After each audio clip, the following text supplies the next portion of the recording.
Ndibulise omama, ndibulise otata, ndibulise ngokukhethekileyo abantu abatsha, ndibulise neendwendwe zethu ngenkayisa ukusheshibhekana. Phantsi kwamazwi akho anozibamde, kodwa ke ndithi mandikhe ndivele ndizobekho umnwe nam. Phantsi kwala mazwi athi ndiyabona ke ndinawe. Ndaziva ndinexhala ke ngoku xa kuthethwa ngoba uThixo unathi.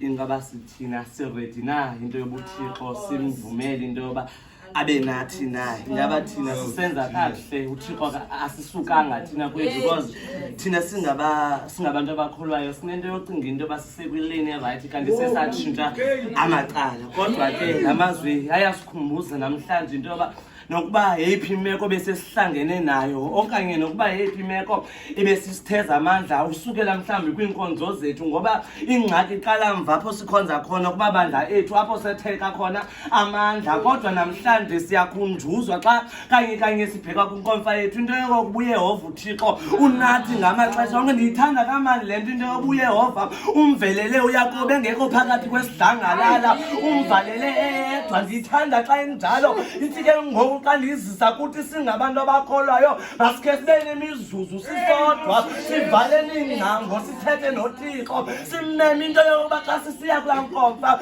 siye sesihlambekile ngaphakathi, singayi nezi zinto zangasemva, singayi futhi neenqala, singayi futhi nento yoba sizawujonga into yokuba ithini into, singayi futhi sinexesha loba mhlawumbi izakwenzeka njani. Ewe, khona xa kuzawulunga kuqale kube ngathi kunzima, kodwa uThixo uyamvelela umntu wakhe.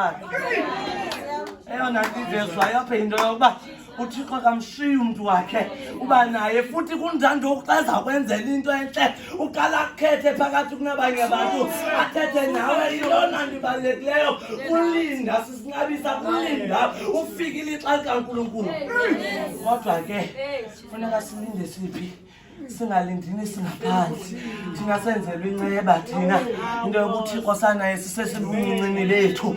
Kunabantu abakhalayo ngaphandle, abamkelwa zimeko, abanye baphuma sebelapha ngaphakathi ezinkonzweni ngenxa yongevi kamnandi, abanye ngenxa yokwehlelwa zimeko. Kodwa ndiyazama uyiphakamisa into yoba xa uThixo kwazile umvelele uYakobi, nathi noba sesisehla amandla singamncamini uThixo, ngoba uzasivelela ngoyisiphesuko sethu.